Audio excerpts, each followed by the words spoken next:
하나님 아버지, 오늘도 은혜의 자리로 나오게 하시니 참으로 감사드립니다. 간구하고 말씀 듣고 기도하고 하나님 은혜를 구할 때 이 시간 저에게 주의 풍성한 사랑을 나타내 보여주시고 오늘 하루도 하나님과 동행하며 살게 하여 주옵소서. 주 예수 그리스도의 이름으로 기도하옵나이다. 아멘. 찬송가 357장 찬양하겠습니다. 찬송가 357장입니다.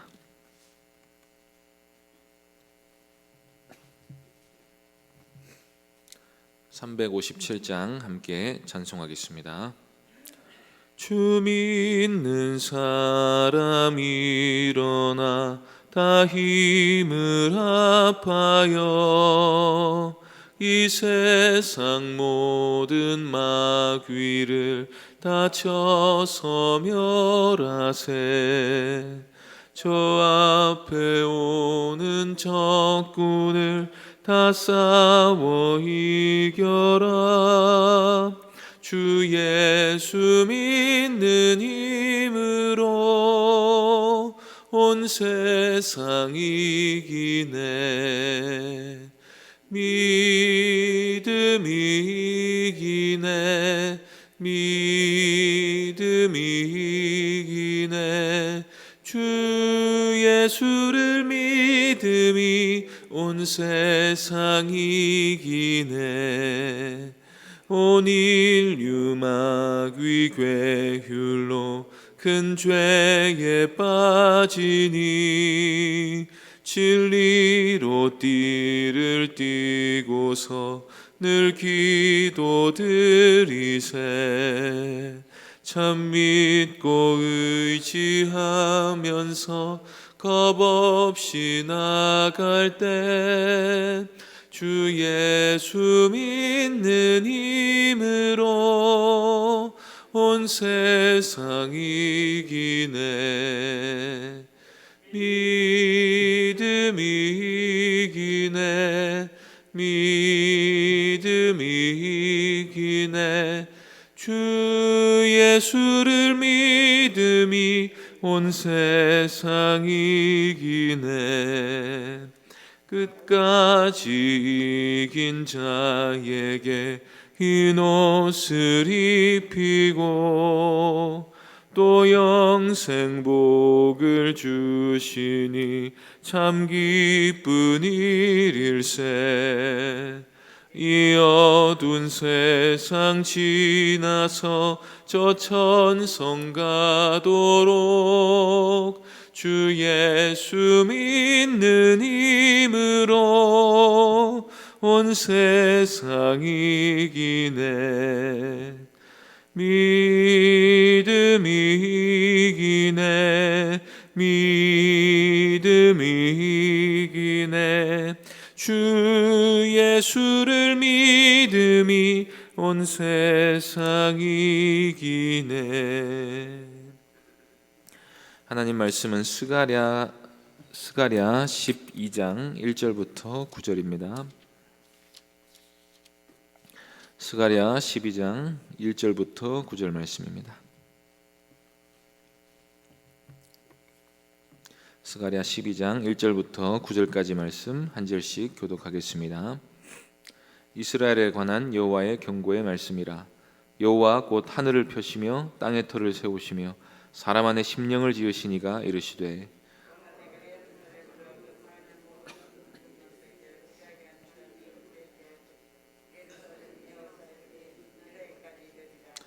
그날에는 내가 예루살렘을 모든 민족에게 무거운 돌이 되게 하리니 그것을 드는 모든 자는 크게 상할 것이라. 천하 만국이 그것을 치려고 모이리라.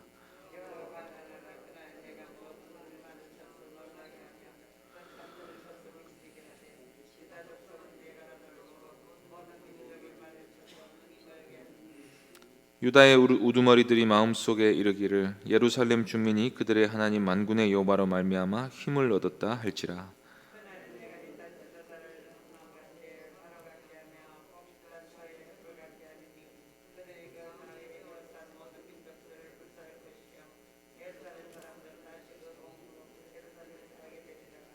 여호와가 먼저 유다 장막을 구원하리니 이는 다윗의 집의 영광과 예루살렘 주민의 영광이 유다보다 더하지 못하게 하려 함이니라.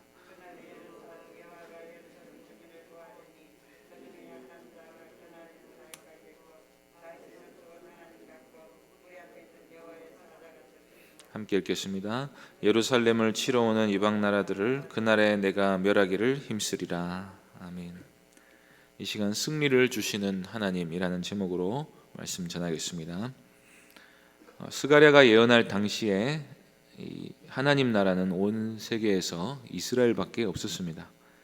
하나님께서는 복을 받을 하나님 나라는 아브라함의 자손들로 구성된 나라가 될 것이다 라고 약속을 하셨는데, 당시에 가시적으로 볼 수 있는 하나님 나라는 당연히 이스라엘 뿐이었고, 그 중에도 유다 지파를 중심으로 한 소수의 남은 지파들이 그때 당시 세계 유일의 하나님 나라였습니다. 그러니까 유다가 곧 하나님 나라고, 그 하나님 나라의 중심 도시는 예루살렘이었던 것입니다. 이 예루살렘에 성전이 있고 하나님께 나아가려고 하는 사람은 어떤 사람이든지 유다에 들어와서 예루살렘에 있는 제사장들의 중보와 제사를 통해 하나님께 나아가야 하는 거니까, 우리는 구약에서 하나님 나라는 당연히 이스라엘이었다라고 인정할 수가 있습니다. 이 이스라엘이 하나님 나라가 된 이유는 그들이 다른 민족보다 자질이 뛰어났기 때문이 아닙니다.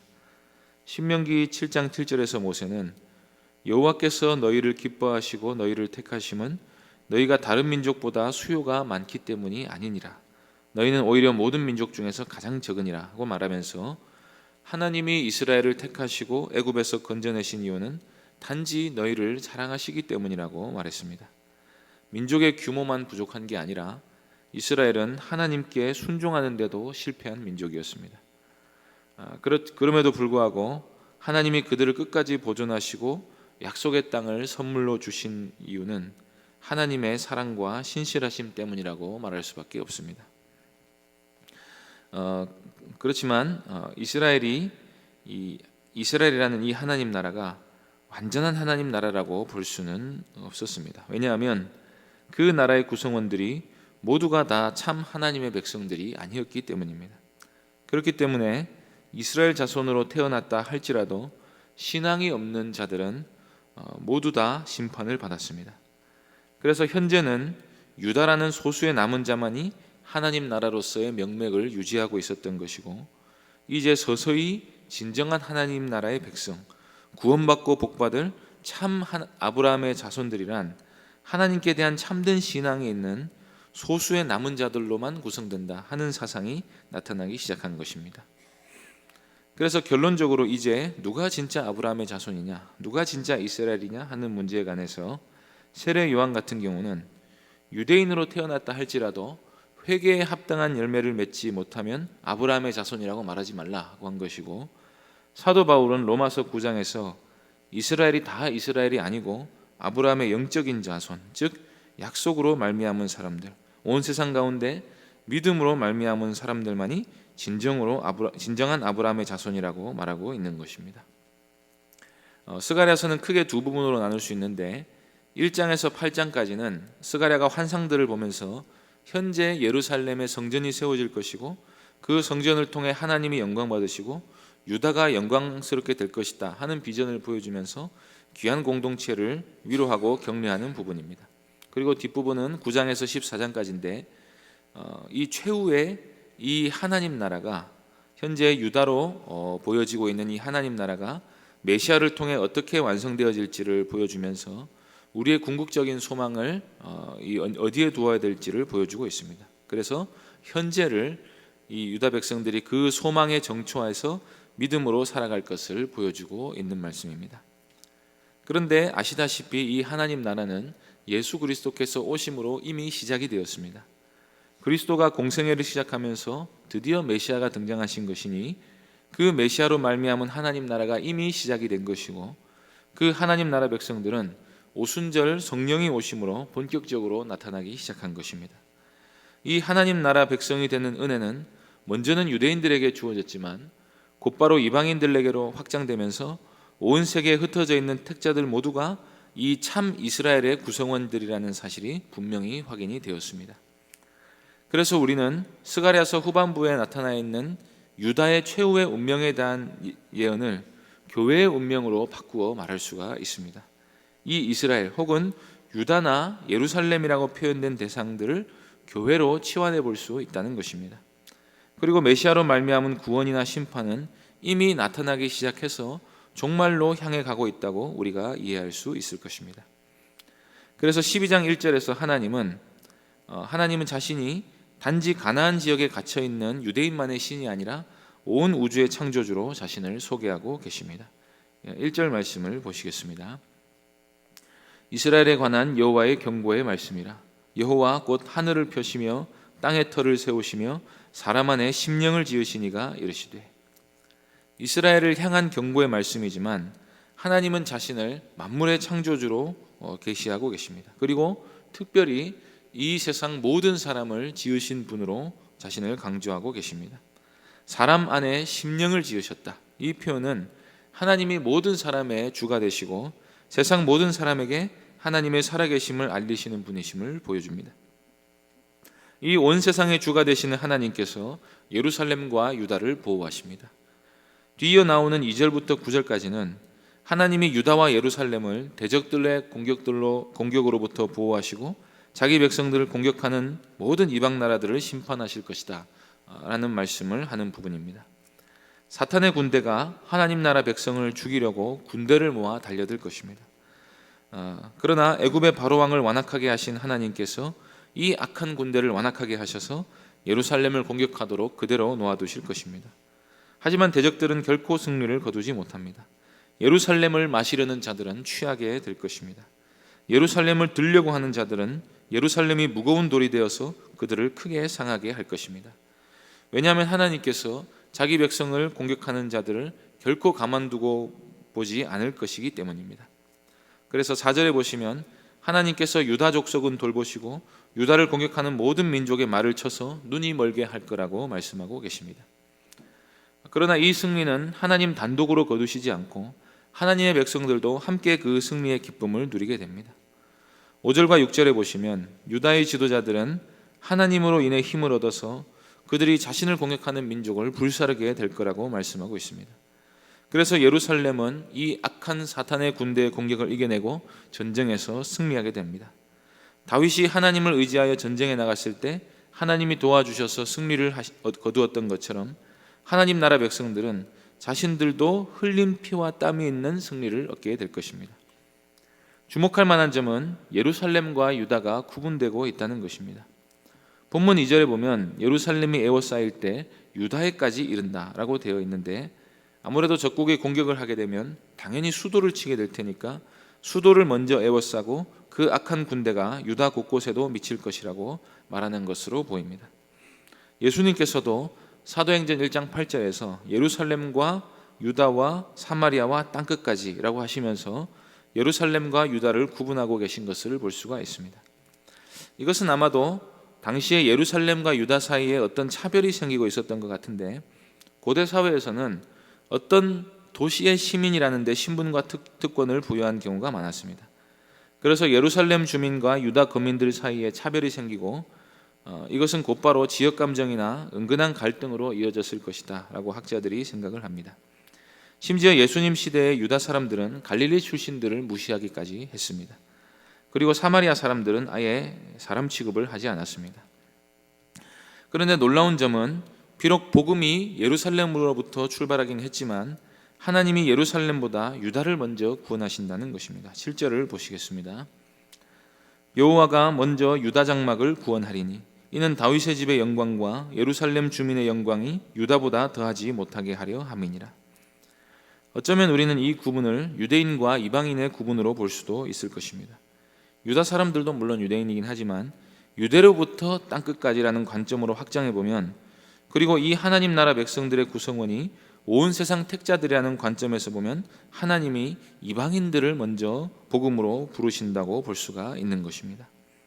로마서 11장 28절에서 바울은 이에 대해서 이방인의 충만한 수가 돌아올 때까지 이스라엘의 덜어는 우둔하게 된 것이다 라고 말하고 있습니다. 그래서 조심스럽게 우리가 예루살렘과 유다의 구분을 유대인과 이방인의 구별로 볼 수도 있겠지만 어쨌거나 중요한 점은 누가 먼저랄 것도 없이 하나님이 자기 백성 모두를 지켜 보호해 주신다는 것입니다. 그리고 더 중요한 점은 하나님의 구원은 모든 차별과 분쟁을 없앤다는 것입니다. 그것을 하나님은 세상에서 멸시받고 천대받고 가난한 사람들을 먼저 돌보심으로써 이 차별을 없애신다는 점을 우리가 생각해 볼 수가 있습니다. 이때 여기 나타난 전쟁을 예수님의 재림 때 사탄의 종들이 교회를 공격할 것으로 우리가 생각할 수가 있습니다. 그렇지만 이미 우리 하나님 나라가 시작됐다는 관점에서 볼 때 이 전쟁은 또한 이미 치열하게 진행되고 있습니다. 마귀는 항상 교회를 멸하려고 애씁니다. 하나님의 백성을 없애는 게 마귀의 목표입니다. 그래서 마귀는 자기의 종들을 움직여서 끊임없이 교회를 비방하고 핍박하고 죽이려고 달려듭니다. 그러나 그들이 교회를 박해할 수 있는 이유는 하나님이 그들의 마음을 완악하게 하셨기 때문입니다. 그래서 하나님의 허용하심 아래에서 겉으로는 교회가 어려움을 겪는 것처럼 보입니다. 그러나 교회는 최후에 반드시 승리하게 됩니다. 왜냐하면 하나님이 교회를 지켜 보호해 주시기 때문입니다. 하나님이 자기 백성을 반드시 돌보실 것입니다. 평상시에는 성도들을 강하고 능하게 하셔서 세상을 이기는 그리스도인으로 살게 하실 것이고, 비상시에는 기적적으로 교회를 사망의 구덩이에서 건져내실 것입니다. 신자는 바로 이 믿음을 가지고 살아야 합니다. 우리가 죽을 것 같을 때가 있습니다. 적들이 몰려오는데 나는 저 적들을 도무지 당해낼 수 없을 것처럼 보입니다. 나는 심히 미약하고 적들은 너무 수가 많고 강한 것처럼 보입니다. 그래서 신앙을 포기하고 항복하는 게 유일한 살 길인 것처럼 보입니다. 믿음을 포기하고 세상과 타협하는 것만이 살 길인 것처럼 보입니다. 그런데 평소에 하나님은 우리를 능하게 하셔서 이 영적인 싸움에 승리하게 하실 것입니다. 그런데 무너질 때가 있습니다. 그때는 하나님이 우리 영혼이 멸망하지 않도록 악한 자들의 손에서 건져내십니다. 다시 믿음을 회복시키시고 하나님 나라 백성으로서의 삶을 살게 하십니다. 그리고 하나님이 우리를 점점 더 강한 군사로 기르셔서 세상 어떤 죄에도 동참하지 않고 핍박에도 흔들리지 않고 유혹에도 넘어지지 않는 다윗 같고 여호와의 사자 같은 용사로 만들어 주십니다. 사탄의 목적은 하나님의 백성을 멸하는 것입니다. 우리를 멸망시키기 위해 사탄은 성도들의 믿음을 배반하게 하려고 최선을 다합니다. 세상 문화와 우리 안에 있는 죄성을 부추겨서 믿음에서 떠나게 하려고 합니다. 그러나 하나님이 우리를 지키십니다. 하나님이 교회를 보호하시고 성도를 지키셔서 세상 끝날까지 보존되게 하십니다. 데살로니가 후서 1장에서 바울은 너희로 환난을 받게 하는 자들에게는 환난으로 갚으시고 환난을 받는 너희에게는 안식으로 갚으시는 것이 하나님의 공이다라고 말씀합니다. 그러므로 우리는 세상에서 믿음 때문에 환난을 당하고 유혹 때문에 흔들리고 넘어지고 이 신앙생활을 하는 것이 너무 어렵고 한다 할지라도 하나님이 우리를 끝까지 지켜주시고 대적들을 마침내 심판하실 것이라는 사실을 반드시 기억해야 합니다. 하나님이 우리 편이 되어주실 때 우리가 살 수 있는 유일한 길은 우리도 하나님 편에 서는 길일 뿐입니다. 이 믿음을 가지고 오늘도 하나님 나라 백성으로서의 삶을 담대히 살아가는 귀한 성도님들 되시기 바랍니다. 기도하겠습니다. 하나님 아버지, 오늘도 우리와 함께 하시니 참으로 감사합니다. 우리의 신앙생활이라는 게 끊임없는 전쟁이고 싸움입니다. 하나님, 이 전쟁을 수행하기 너무 버거울 때가 있습니다. 그때 우리 하나님께서, 우리의 대장 되신 예수께서 우리를 지켜 보호해 주실 줄로 믿고 담대히 나아갑니다. 하나님, 오늘도 진리의 말씀 따라 좁은 길을 걸어갈 수 있도록 은혜 베풀어 주옵소서. 주 예수 그리스도의 이름으로 기도하옵나이다. 아멘. 하늘에 계신 우리 아버지여, 이름이 거룩히 여김을 받으시오며 나라의 임하옵시며 뜻이 하늘에서 이룬 것 같이 땅에서도 이루어지이다. 오늘날 우리에게 일용할 양식을 주옵시고 우리가 우리에게 죄 지은 자를 사하여 준 것 같이 우리 죄를 사하여 주옵시고 우리를 시험에 들게 하지 마옵시고 다만 악에서 구하옵소서. 대개 나라와 권세와 영광이 아버지께 영원히 있사옵나이다. 아멘. 말씀을 기억하며 오늘도 승리하는 삶을 살게 해주시기를 기도해 주시고, 새 교회당 건축을 위해서, 또 고난 중에 여러 성도들을 위해서,